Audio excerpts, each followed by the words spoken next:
Today, I want to talk about the biggest myth of the national obesity epidemic.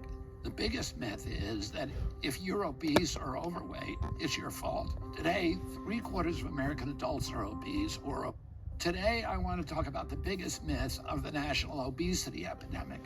The biggest myth is that if you're obese or overweight, it's your fault. Today, 3/4 of American adults are obese or overweight, including 40% of American teenagers. Back when I was growing up, childhood obesity was almost unheard of. But you don't need statistics to know that something has changed. Look at the photographs of beaches or state fairs from the 1950s.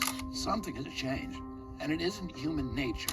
We haven't suddenly become lazy or gluttonous. What has changed is our food system, our diets, and the hormone-disrupting chemicals in our food, in our water, and our soil.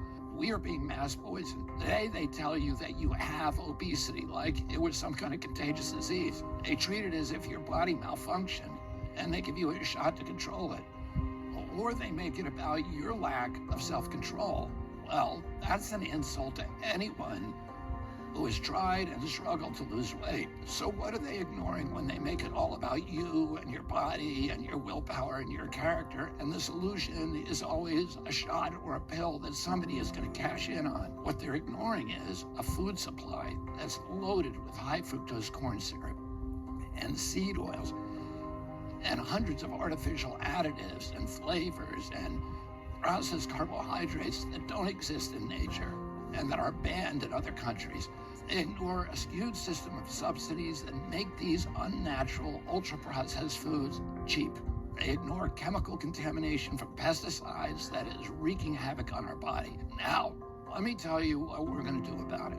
We're going to change the subsidies so that everyone can afford safe and wholesome food. We're going to get industry money out of government so that consumers and doctors can actually trust our agencies again.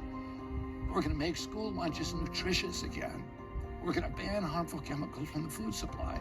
We're not going to force or coerce or shame anyone. We're going to lower the costs and lower the barriers and get rid of the perverse incentives and clean out the chemicals so that the American people won't be swimming upstream anymore through a soup of toxic substances just to be healthy.